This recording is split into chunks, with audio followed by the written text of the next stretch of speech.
Thank you very much. Um, it's so funny with this topic, and I hope you'll forgive me because I feel very much like with this topic, it's a it's one that I've been trying to get a grasp on for a while, and we're in the early throes of this process ourselves, and so I feel like this is also like how to learn to ice skate while I'm putting my skates on myself and starting to wobble. So with any luck, we can kind of have some really good discussion around this, and you can see the thought processes that I've gone through to lead up to this, and some conversations I've had with people, both from my time at this core as well as my time in industry. I was formerly with Nikon, and so I saw this from the vendor side and from the user side. And I've been working with services and technology to bite the bullet and get where we got to get with this, because I think there's a lot of value in it. So with that, so what I hope to kind of cover through today is a background real quick about my personal experience in this and kind of what that led us to how we got to this point where I'm presenting this EOE. So Thomas Jefferson is now networking our core. We have uh, we started to fill all of our hard drives, and we had that hard conversation with the users about, we're not an archive facility. Please come and get your data. And it got on the right people's radar, and they said, well, why don't we have this conversation? Uh, for us, this was a hard sell at the very, very first blush, because there's a history from Thomas Jefferson of there being kind of these very restrictive policies, or at the very least, an impression that there was very restrictive policies. Thomas Jefferson, the school side is connected to the hospital, and so there's these very global policies they have to put in place to kind of keep things safe, and it trickles down to making it sometimes difficult for us. And so there were, I will admit, a lot of assumptions on my part, as well as a lot of barriers that it just made sense for us to stay offline up until this point. Our goal here for us at Jefferson is that my core is going to be the first of several different service cores, the flow core, the genomics core, that will undergo this transition to fully networked online. And so not only am I being a guinea pig for this lovely group, but I'm also being a guinea pig at Jefferson itself. So while we do that, we're going to be constantly taking temperature of any kind of solution we find and why we specifically seek a solution, so that we can build internal to Jefferson an internal model of how to roll this out across lots of different applications. And then building on that, I am hoping to take the experiences that I learned here, both as general things that we find, as well as very specific things to our instruments and our use cases, to hopefully build some level of an external model, so that we can share this as a resource to anyone who's kind of going through this same process. And ideally, the end of this is that we have a furthering of resources for the community, and maybe some of it works for you, and maybe some of it doesn't, and maybe there's conversations that this will start with your IT. Hey, they're using this tool at Jefferson to get online. Do we have something like that, etc. So I do want to cover in this a few basic things, as well as opening at different points to conversation. So I'm going to go through a few different types of connections that, when we say connecting a network or connecting a core to a network, there's a lot of different ways this can happen. We'll cover some benefits. So I think that oftentimes this is the easy one, right? We know why to do it. Some potential pitfalls and things that we identified as anything that could stall the process or present a problem with their policies. And then general considerations. So some real caution notes about if you're going to do this, make sure you consider this and this and this beforehand. And at the end, I'll run through a little bit of the logistics. So when we start to do this, what does this look like in practice? And then at two separate points, I'm going to encourage us to go into breakout groups. And my goal really here is that we can have more detailed and personal conversations, whether you have had a successful or a non-successful experience with this, and you can share those viewpoints, or also if you're very, very new to this and something that's a concern to you or something you're hoping to get out of this isn't on my list, and you can kind of add to that. And so you'll see in the Word document, I believe it's already in the chat, that there'll be places in that Word document to kind of work as a group to add your experience or your personal feedback to this, so that as I go through this and as we go through this as a community, we can make sure we're touching base on everything. So with that, let's dive into different types of connections, because I think you'll also find that depending on what you want from your connection, there's a lot of things you may or may not have to consider. At the very basic, and this is how our core right now for most of our systems operates, is a standalone system. This is a system that is completely not set up on the network. It is a standalone PC attached to a microscope or an imaging system. For this, information flows only by external drive. The user has to bring a USB, has to bring some sort of thing that can plug in. Remote access is a non-starter. In the very rare case, you might be able to sneak onto a Wi-Fi connection, a guest network, and do a Zoom, but it's very rare and very frowned upon. There are no updates to the system. It is just simply operating as is. It's standalone. The next level of connection would be sort of bridging several of these systems together. So again, still not accessing anything that would require additional restrictions. This would be a core intranet. This would be something where your systems, your standalone systems, are connected through a locally hosted server, and this would be maybe useful for moving data from one PC to another, but not accessing any sort of network resources. There is an additional layer to this where you begin to now rely on your institution for some level of connectivity. Usually, I would say, and you'll see this in the benefits, that this is now accessing something along the lines of a network drive, right? We want to be able to move the data to a network drive. And then finally, the gold standard here is that we have full internet connectivity. We're open to the world.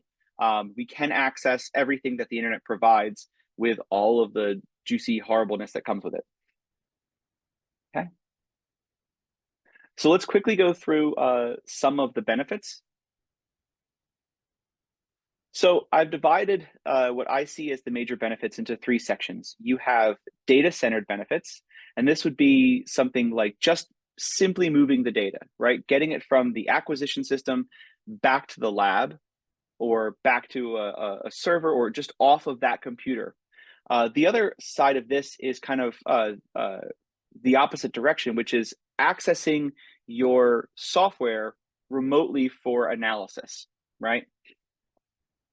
The next step would be user-centered. So these are things that might be a concern to the user. So while I'm using it, do I have access to remote support? Can I zoom in and help this user if I'm not there for that day? Can I point them to an icon much more readily than sending screenshots? Can the user access online training resources while they're there?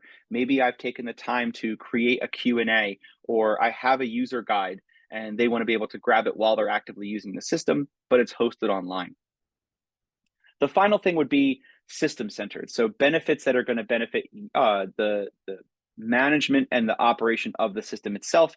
And these would be things like access of a service team or a vendor to come in and be able to support you remotely, do some service repair. If the person is on site, being able to get their resources, the drivers and things like that. And then also, I linked this down here at the bottom, institutional support. So at Jefferson, once a system is connected to the network and it has those, you have your network credentials, you have access to all of the various apps and resources that Jefferson supplies. And so if you purchase this system and you're gonna have analysis on it, or you're gonna have some level of data mining, but you didn't buy Office, you may want to be able to put Office on there, and your institution's like, oh yeah, we have Office. You can totally put Office on your system, but it has to be connected. And so there are benefits even just in the operation of the system and what resources you have that coming with connectivity you gain. And I would say, again, it's important to note that each of these has what I would imagine is a directional flow, right? If I think about data movement, that's using the connectivity to get stuff from the system out into the world, whereas analysis access, you're accessing it remotely to be able to use some license or key, remote support, someone is coming in to access this and maybe take control, whereas training resources, you're reaching out to these resources. And so I point this out because the flow of information sometimes also can affect your interaction with firewalls and what sort of restrictions you may have. Is maybe it's a system that I can access it remotely, but it can't access remote resources. So it's always important to kind of think about this in terms of, not only what you hope to get, but what is it asking of the network. And I would also bring you back to the last slide, that each of these requirements, each of these benefits uses a network in a different way. So if I think about that pyramid of connectivity, right, where the top here is my standalone, and then I have some level of intranet access, and then I start to get connected to a broader world, the institutional and then maybe internet. For things like these data-centered items that I've highlighted here, moving the data off that computer to somewhere else and accessing it remotely for analysis, you really can't do this with a standalone system. And you can start to maybe begin to do this with a intranet. So if you have maybe a larger server, or you have an analysis dedicated system, you can move information from your acquisition over to there. But it's really once you start to actually get into shared drives and cloud and all those types of things that we start to see a real boom in functionality for this. For these user things, unfortunately, because you are dealing with usually network connectivity, so resources that are hosted on the internet, or using apps that require an internet connection, it's really only once you get to that full internet connectivity that these become benefits that are accessible to you. And then with system-centered things, again, because they are usually pretty remote things coming in, it's really only once you get to that full internet access that these become available to you. But it's worth noting that if your goal is really just this very, very in the moment, data centered, I need to get data out of the system and somewhere else, and I don't want to just keep having hard drives plugged in all the time, you could begin to access some level of this with even as simple as a intranet, where you just have your systems talking to each other, and there's no real involvement from IS&T from a networking standpoint. From here, obviously, if this is the pro side of things, we have to talk about the cons, or at least the things that for me were an early hesitation. And so for this, I'm going to call them pitfalls. And I'm going to break it into two sides, the pre-connection and the post-connection. So pre-connection are the things that you have to kind of sort through before you can even connect this device on. And this is going to be the real kind of pragmatic problems here. For your network and for your IS&T group, there are going to be requirements. All systems on the network must be Windows 10 at least, right? Or we don't support Linux because we don't have the infrastructure to support it, or whatever have you. There are just straight out limitations that IT will have for you. As well as licensing. You may not have, if this is purely just to get access to analysis copies, remote network connected analysis copies, you obviously have to have the licensing to be able to do this. You can connect the system up all you want, but if the licensing of whatever you're trying to connect to isn't available, those are just sort of some easy things to kind of tick off, but they must be done before you connect. The big one also here is the device age. Now, this is connected somehow to, in some way, to the OS compatibility, right? If the system is on Windows 10, you might have to, or if it's on earlier than that, you might have to have conversations about, is it even possible to bring this system up to the OSs that are supported, or the vintage of OSs that are supported on your network? And not only that, because that right off the bat can have huge implications for cost, as well as communication and training. Maybe to bring the system up to that version also requires a new version of the software that is so different from your older version that all the users would have to get retrained. A more nefarious one that I've learned the hard way from my time in industry is that not all devices work on modern PCs. And so you can imagine, or I've actually run into the situation where we have a computer. It's an older system. It works perfectly fine. It's a beautiful system. Um, but in order to get onto the network, it has to be a more current OS, which requires a new version of the software or a new OS, and the computer just can't handle that OS, right? The specifications of the computer aren't good enough to get up to that OS. So you're like, no problem. I will find some funds and I'll get a new computer.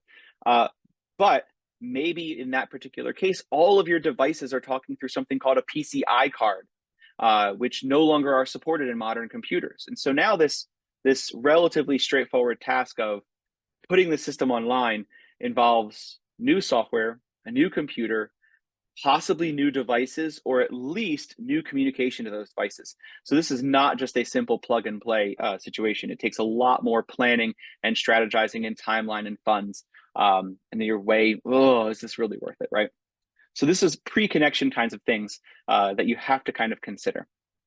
Post-connection is once it's online now, there are more things to be aware of and be expecting.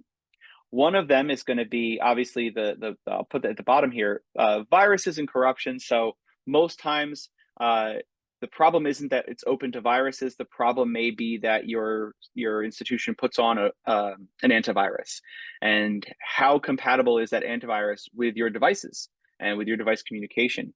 And I would say that that's a conversation that you should kind of have before. It's a little bit pre, but it probably won't rear its head until you start getting the system connected. A big one that we've run into, not just in causing an issue, but I think more realistically, people expecting it to cause an issue, is the fact that for us, the Windows updates are pushed automatically to all users. So if I have my laptop and I'm typing away, it'll tell me, hey, we have some updates. You have to have these done by this time. If it's a system, you will just come in and they will have been done overnight. And that can be terribly dangerous for a system that uses device drivers that might get a USB update. And now you come in the next morning and something doesn't work.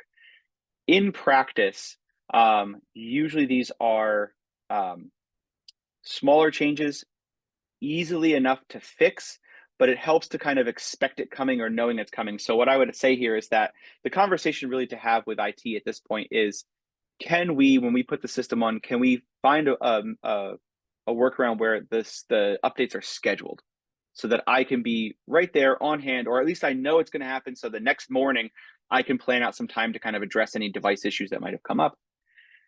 And the final one here that I've picked out is this idea of user profiles and device settings. So in different softwares, some softwares you'll go into, and I'm sure you know this, and all users use one entry point. So all the settings look the same, and I'm going to come in, and maybe this requires some form of loading a profile so it always looks the same, but the users are going to come in and they're just going to start up the software and they're going to go. Some softwares require each user to log in, where they have their own face to the software. And that comes along with their own personal settings and their own personal device settings, etc. Now you layer on top of that, when you have IT, and some instances of IT, they want to take a system from the first model where everyone uses it as a single login and move it over to a login with your institutional credentials.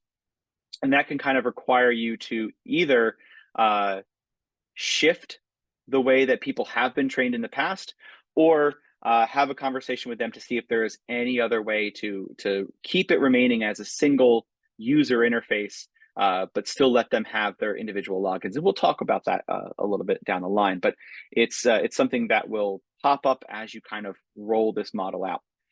So now that I've gone through some of the pitfalls that have been kicking around in my head and we've planned to kind of run into, this is going to be the first time that I ask you guys as a group to break into a few rooms. And what I'd like to see here is really just some conversations around pitfalls that maybe I didn't highlight. If you have experience with this, maybe you've had a successful networking, or more likely than not, an unsuccessful networking, or there's some things that you're fearing are going to be bigger issues or problems, or it's keeping you from doing this, I'd really love to know those, because again, we're early enough in our personal stage that if there's things that I haven't thought of, I really want to know about them. And us as a group, the more potential problems we run into, the better we can be prepared for this. So with that, awesome. So hopefully that was very useful. I popped into a couple of rooms, and I saw even just then, just in my quick little jaunt in, some really good discussions. Um, one group saying that they approached IT about this and they looked at their systems and said, "Don't even try it." Um, so I think one of the things that we'll probably talk about a little bit as well when we get to the logistics and the timeline. I think one of the reasons this was I felt more confident doing this process at this point was after having reaching out and saying, okay, users, we have to start getting data off these systems. Some bells went off and it went up the chain, and people said, okay, we have to have another solution here. And it was a institutional top down, we really need to get this on the network. And they said, oh, thank you for volunteering, Jason. I was very confused because I don't remember volunteering for any of this. But alongside with that mandate came buy-in. And I think that has been something that was very important, because when we first got to Jefferson, I wanted to do this. I really was met with, well, these are the policies and that's it. And you can't change it. And if you want to do our system, you have to join our way. And I don't think it was meant to be harsh. It just came off in my brain as harsh. But after having these conversations with the shared resource director above me, as well as other voices in IS&T that were higher up, and kind of validating that this was a direction that not just I wanted to go, but that the university and IT wanted to go in this direction, then it gave us a little bit more of an option to step back and say, what is that going to take? To really say, okay, well, rather than just write things off, to say, here are the systems with their flaws and all, and here are the potential pitfalls. Let's identify which ones will be easy, difficult, impossible, and then we'll go from there. Because if it's a matter of just, if the institution is very committed to this, then maybe there's more buy-in for them to help out with updated devices or a different infrastructure. If IT is dedicated, then maybe they're more willing to be creative with you. And so I think that that's a very, very early stage, and we'll talk more about that when we get to logistics. But that early stage has to be, building buy-in from the people who kind of pull these strings above us anyway. Everybody's got a boss. Okay, so pitfalls, and now, and obviously these pitfalls generally very quickly come in only when you start to connect to networks that have these restrictions, and where you're going to have OS compatibility, where you're going to have the issue of updates and viruses and things like that. And obviously viruses are always an issue, and they could be hugely damaging if they're on a USB and you have a system that is a standalone system and all the data are on that system. It's very, very delicate. And so we're already aware of how to avoid viruses and corruption and things like that from plugging devices in, but also when you bring them onto the network, a lot of things are a lot more open. Oh, we did our group chat. Awesome. So let's look through some other considerations. And I say considerations because they're not necessarily good or bad, but they are things where it's worth taking a chance and pausing and saying, this is something that might pop up to me, right? So, and again, I'm going to divide this in terms of IS&T, a couple different burdens that this is going to fall into. The first one is IS&T burden, right? So what does this mean for them? You're asking things of them. You're going to have have a good idea when you're asking to be on a network and access things like remote drives and network speeds. What are you actually asking for, right?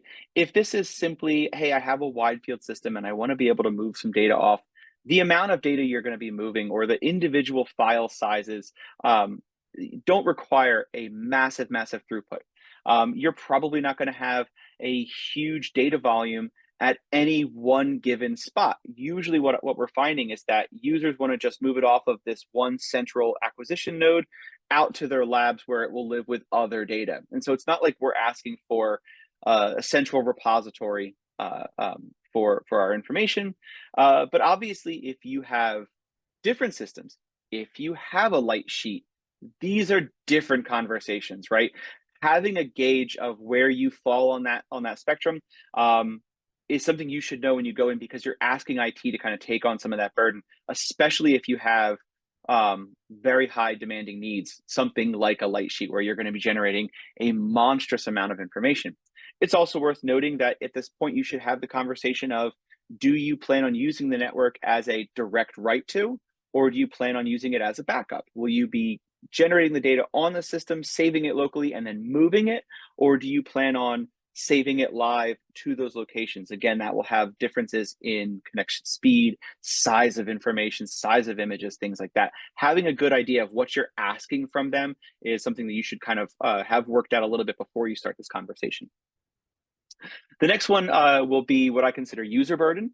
And so these are going to be things that are going to be concerns and considerations to kind of talk through with users and kind of figure out what your game plan is. Number one, and again, this is a conversation when you start to get that buy-in and you start to say what that model looks like, what your network connectivity looks like for you, you should very specifically cover archiving responsibility. NIH has very specific rules and regulations about research done with their money and how long data have to be held for, and in what condition. But oftentimes, I would highly recommend that the core facility not be this archive. Number one, because it's not your grant money; it is theirs. It is their data, and so it is their responsibility to archive it. But also, it's worth pointing out that the original raw file you collect will probably undergo several modifications before it is analyzed and data mined. And so not only are you talking about archiving raw data, but also this sort of historical log of different versions of those data. And so if someone says, no, it's on the core, what version of the data are they talking about? The one that was used directly to get the data out for the paper, or the pre-analysis, right? There's a big conversation here, but it's something that has to be done and has to be explicit, because it will help you as a core director go to your users with, rules and regulations, and just kind of put it in paper, be like, this is what in order to go online, here is what we're putting forward. But it's a conversation to have.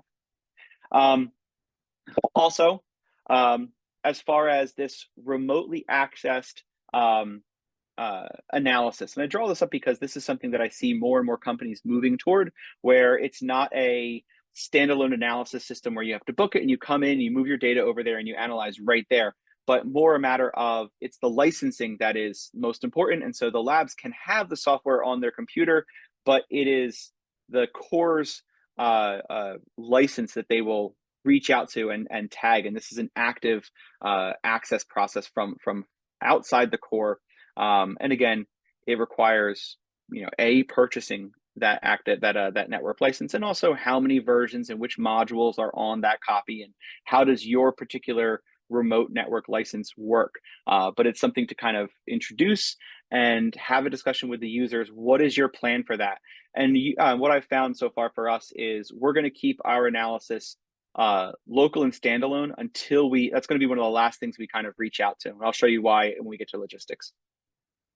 And the last one is kind of the vendor burden. This is really where you have to involve your vendor partners. I would say at every single stage of this. And this is really at the very, very beginning, when you start to kind of compile that list of your problem children systems, right? What is each system going to require from IT, and what special little exceptions will they need to this registry or that registry, or God forbid, this firewall? Getting these from the vendors is pretty straightforward, but you do have to reach out. And I would say at these early stages, most times you're not the first core and you won't be the last to try to get one of their systems online. And so they may also have a wealth of knowledge that, okay, yeah, here is our sheet of, do these 10 bullet points and you can be perfectly online and happy. Or, hey, we've noticed that this recent Windows update causes a problem. Be on the lookout, right? Starting that dialogue and having this back and forth with the vendor is very important, not just to prep yourself and prep IT, but also kind of know what's coming down the pipeline very, very quickly. So, okay. Now, the last one, and I think sometimes can be the most helpful in terms of Either I'm in the thick of it and I can't see out of the woods for the trees, or man, this is a really this is where I want to get to eventually, but I don't know where to start. Is logistics. Oh yeah, arrows and pyramids. So don't forget, when you're moving data, I'll go back. When you're moving data, this is a problem even when you have a standalone system. So it's probably something that you've considered already. But as soon as you start to network and get things onto something that's requiring IT to weigh in, be considerate. This is going to be this could potentially be a lot of burden on their system. And it may require that they say, okay, we're not going to put you on a network drive. We're going to move you to this other dedicated storage platform. Archiving responsibility is universal through all of them. But as you start to kind of have conversations about moving data off and saving them, this really becomes, once those users have access to somewhere other than your computer, and vendor burden. Okay, so logistics. And again, I'm going to break this into pre-connection and post-connection. So for pre-connection, the first stages of this, when you start to have this, the first thing that I would say is setting a timeline. As far as saying, okay, I would like to have this done by this certain time. For me, this was done for me because I got kind of this mandate from above and said, well, you really have to have it done by this time. Now, the nice thing is, all plan, no plan survives contact with the enemy. They were like, oh, we'd love to have this done by March 1st. Me too, right? But our whole IT platform moved over to Workday, and that occupied a lot of IT's bandwidth. And so we had to be patient and wait for them to come through this because they're their own team with their own priorities as well. And I have to respect that. But setting a timeline and understanding what the different stages of this process will look like is a very important part of doing this. It's kind of the first step to getting it done is make the list. Then you can make the list off the first item. Another item this has been personally big for me is building your knowledge base. So I am someone who comes from, like I said, the industry side, the hardware side, and the training side. And so I have a wealth of experience in the hardware and how the hardware works and how to train on the hardware. But the world of connectivity and all of the different ways that systems connect and security and all of these different aspects that are now kind of either current and kind of blasé or cutting edge IT, I don't know. But in order to have that conversation with IT, it's worth digging into some of these. And this is where, again, you can lean on cores that have been successful, or also working with an IT department that has buy-in, because they're going to want to share, this is the way a lot of systems are done. This is a new thing that we're trying to work out. And if they're open to this process, it's not just going to be, all right, well, if you want to get connected, here are the 4 things. It has the chance to be, hey, you have some really unique needs. Let's try this new thing. We're interested. You're interested. Let's try this out. And maybe it works. Maybe it doesn't. Let's try it together. But building the knowledge base and consulting experts in a field that you don't work with every day is crucial. And along this early on, I think you need to have an idea for your metrics of success. And I think that also gets to that first stage of what level of connectivity and what benefits are you seeking here? And even if it's a matter of a hierarchy, right? My biggest concern is having the users be able to get their data that's off my system and somewhere remote, and they can access things.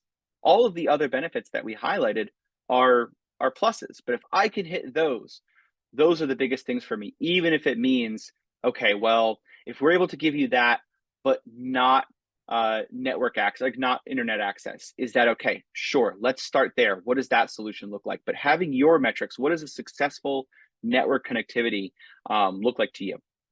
Then obviously you want to start connecting. Now, hugely, I recommend going system by system. So even though you've worked with all of your vendors and you've gotten your list of all the things that each system needs, starting system by system will help you, not just deal with very specific system specific fires that pop up, but global issues. Oh, you know what? We thought we could do it with this security platform, and it turns out that is just not going to work for us. Or you know what? We thought we could connect it this way, but it turns out that because of device age, et cetera, et cetera. So go system by system, and as you do each system, try to pull those general findings as well as the specific findings, because I think you can learn general lessons that will help you for the next system and the next and the next. Okay. Post connection. Now, this is, I think, one of the areas that I have on my metrics of success, but I think that it is something that as I build my knowledge base, I'm not sure what this will look like or how feasible this is, or if it's something that won't be possible immediately, but maybe by working with IT, I can come up with a solution. And the two that I've highlighted here are really just tracking how effective this is. The first one is data tracking, right? And this allows me as a core facility to know the productivity of my core. If I am looking at hours booked and dollars brought in, those are great metrics to examine different aspects of productivity or how many publications come out. But if I want to know raw data, how much data is my core producing? I can go to each of my hard drives and be like, oh, look, it is filled up over this time, or these users are using it at this rate, or the average login.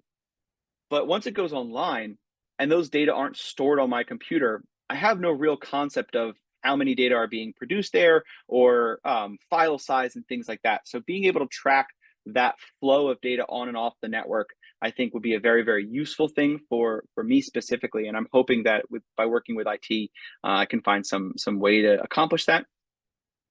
Also, one of the things that I am still looking for a solution for, and so this will be as we get into our breakout points, I'd be very interested to see if some of you have this, is a way to track remote access, specifically for analysis. So for us, we book in iLab. It is a software that lets people make reservations. I'm sure some of you are familiar with it.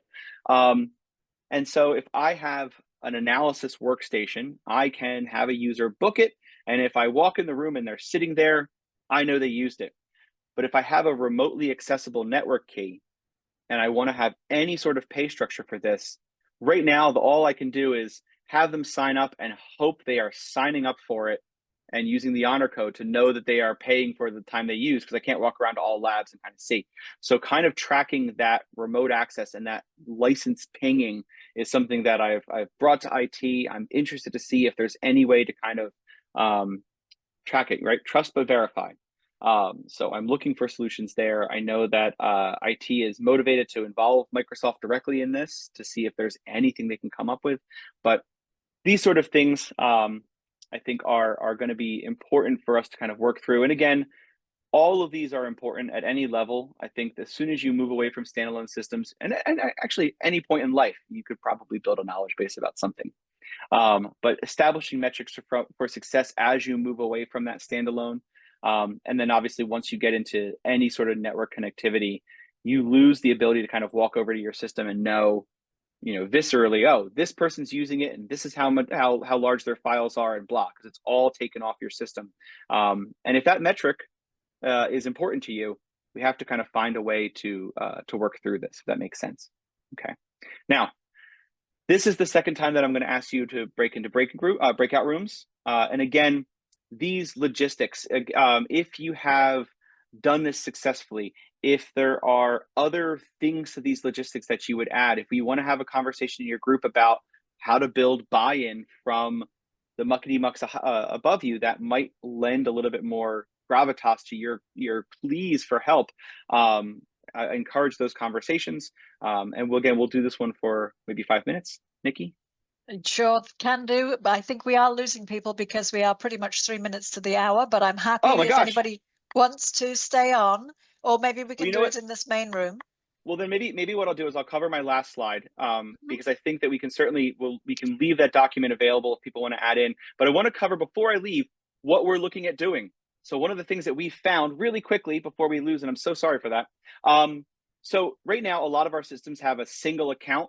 So when the user logs in, they are logging in, and everybody's kind of sharing those settings. And we have some measures in place to keep that routine. But there's no access to the clouds, the servers, to individual lab drives and things like that. What IT is going to be putting in for us as our first try and kind of see if this works, something called an SSO2. Now, this may not be available to everybody, but it is. We work with a group called Improvida. What they will see when they first log in is a login screen with their institutional credentials. But as soon as they log in, they will see the same shared user interface that they've always seen.